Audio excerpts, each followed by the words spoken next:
Hey, this is Scott Stallings. I play golf on the PGA Tour, and you're watching The American Athlete.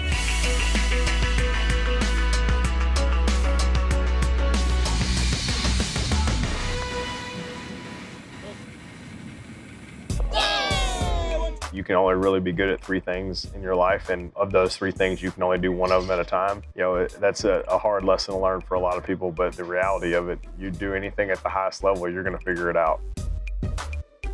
Started at a young age. I played all kinds of sports, you know, baseball, basketball, soccer, and golf was kind of something I'd always done and kind of like the interim, like in between seasons. There was never any like official golf season, and then introduction to the game, especially around my age, was evolution of Tiger, and you know, just his effective, you know, how he changed golf forever. And the 1997 Masters kind of changed my sports trajectory and as far as what I wanted to do. And you know, golf was very low on the list of things that I was interested in. Like, I played, but it wasn't like the priority. And that immediately changed, sort of on a golf high. I made my first hole-in-one right before that, and sort of changed everything forever. My dad was in seminary in North Carolina, and they had a 9-hole golf course like on the campus. I played like 54 holes in one day at this 9-hole golf course. Number 4, I remember, downhill, like a bladed 9-iron, 2 bounce, hit the flag, goes in, and it's like, I mean, like, wasn't a very good shot, but it went in, so it counts. I'm still learning today. I'm figuring out and trying to improve upon stuff that, you know, I just had the best year of my career, and still trying to find things to, you know, little spots here and there to constantly improve on.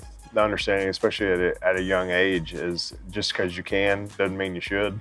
And you know, the hero shot and just kind of the discipline as far as what that looks like. And I mean, it's something that we battle as PGA Tour players too. Like, we have a capability to do things that no one else in the world can, and understanding like the if-when scenario, and you know, when can you and when should you, and you know, vice versa, and kind of the happy balance of that.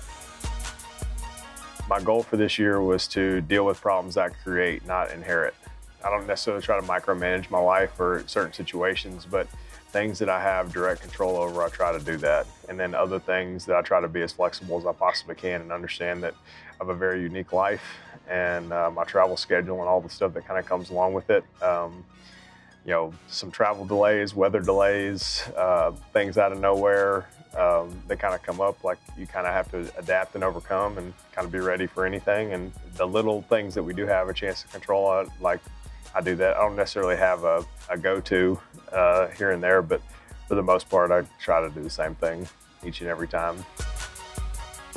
Well, it's a unique tournament in the fact that it's our second elevated event ever. The Tiger's playing for the first time in a long time. All the attention that comes into, you know, being at an event like this, there's a lot of focus and a lot of things in the media just as far as what the event entails. And you know, it'd be on anyone's bucket list to play a career, to have an opportunity to have their name on that wall in that locker room as a champion. And probably my favorite course, if not one of my favorite courses on tour. So it's always a joy to come back and see yourself around, because the golf course is right in front of you. Like, there's not a whole lot of tricks, but there are a lot of tricks, if that makes sense. So, you know, managing your expectations and kind of knowing where you need to be and kind of how to go about your time out there is, you know, is something that we're all going to battle over the next few days.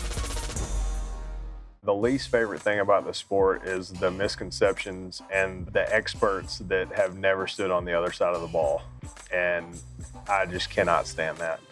Like, it's one thing if you've stood behind the ball and understand everything that comes along with, you know, trying to do something at the highest level, but like sitting behind a desk and you know, creating this fairy tale of the PGA Tour and a professional golfer is just like, that's tough. I'm not one to, like, you know, get in the media or anything like that, but as someone's like, man, that dude has never stood in where he's talking about where I'm standing. But I do love the opportunity. I mean, the game has presented me more things and more opportunities than I would ever have in my life. And I'm incredibly grateful for that. And, you know, feel like a sense of pride and honor to try to leave the game better than I found it, and utilize the opportunities that I have that it gives me to take care of my community, have other people learn and grow from the game that, you know, has taught me and given me more than I ever deserved.